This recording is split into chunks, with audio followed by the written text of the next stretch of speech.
And your name comes up all the time, especially recently, like LA Knight's 40, and there was talk of maybe he's too old to do this That thing. guy, he ain't too old for nothing. Yeah. He is at the right time, at the right place, and I pray for him that they see it because he deserves it. I remember walking up to him, I want to say it was Mania this year, and I said, dude, I just want you to know, I personally love what you're doing. And from watching you from NXT coming up and, him working with Bronson, who's one of my boys. I mean, he's worked out in that gym with me 50 times. And, I'm like, I love what you're doing. I said, and I said the same thing to Sammy, that it's your time, dude. Like, these people are going to get with you. It's going to get bigger and bigger.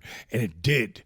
Both of those guys are they're top guys to me. Yeah. But they are top of the top with that. Just give them that little push. Give them that little push, and they both will deliver. But whether it's wrestling or it's anything else in life, a lot of people get this mentality of man, I'm too old. Yeah. I'm too old. I love to bring up your story to people because 35, especially in pro wrestling, that does feel really old. No, it really does. And if I didn't have all of the time put in, you have to remember, when I was working Florida Championship Wrestling, which I drove 137 miles up and 137 miles back to Fort Myers to be with Dusty Rhodes. You have to remember, my two mentors, Dusty Rhodes, Jake the Snake. Yeah. Brother mentors. Yeah. When Dusty passed, and this joke's about to talk about it, but Cody had called me.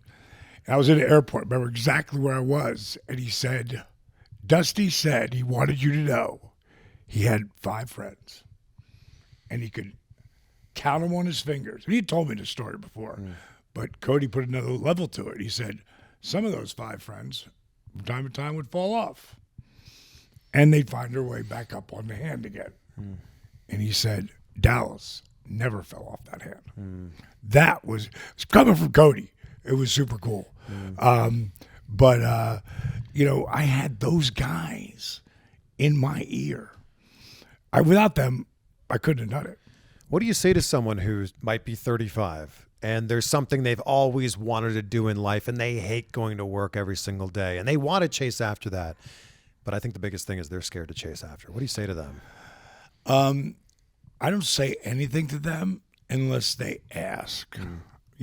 What do you think about me? Going for it. Well, let's say they're asking right now.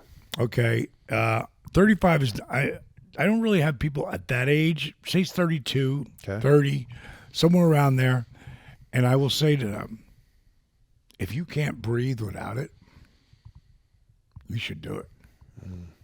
But if you can, I would forget about it. Because, dude, you have no idea how hard it is. Think about how many, today, with all the independent wrestling that there's so much. Yes. And thank God there are so many really places from AEW to, to Impact. Yeah, New Japan, MLW. There's so many places that the boys can get gigs now and make a living. Yeah. So it's a good time. And I'll say to the young kid, who I know he's 160 pounds, well, that was plenty of guys who started from Edge to friggin' the Hardys. Yeah. They were all that and still out there wrestling. But those guys, and the reason they ended up here, they couldn't breathe without it. You gotta want it so bad. Your work ethic has to be at a different level. You have to work 5 times harder than anybody just to get noticed. And being Bischoff's buddy, that was a really strong relationship. Really strong. Still is today. When we get together, we're right back where we were, But we don't see each other that much like we used to. But he also wasn't going to do the nepotism card.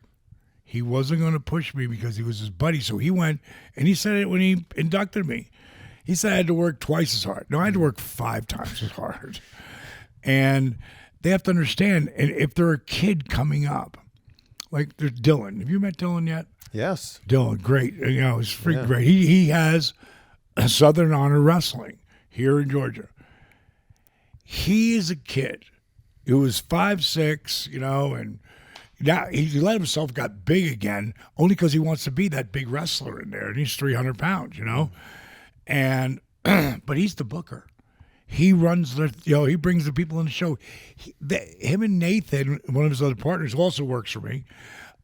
These guys are editors and filmographers, and like their show is as good as any independent show out there. But they're not doing it to get in WWE.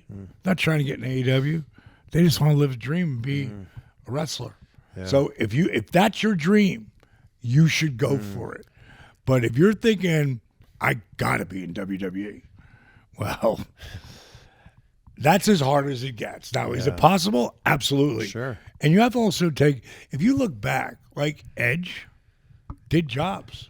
The Hardys did jobs. You don't remember them that because they weren't featured. Yeah. There was some guy who went out there and got beat. And there's guys that have done that for them. Yeah. But look at the stars. Like I love listening to Edge is one of my favorite people in this business. And when he was telling me stories about him and Christian and driving 600 miles across Alberta, wherever they were in Canada, and then sleeping on the floor where the ring is that's an ice rink. Think how cold that is. Yeah. Those guys paid their dues at a different level, and there's kids out today doing exactly that.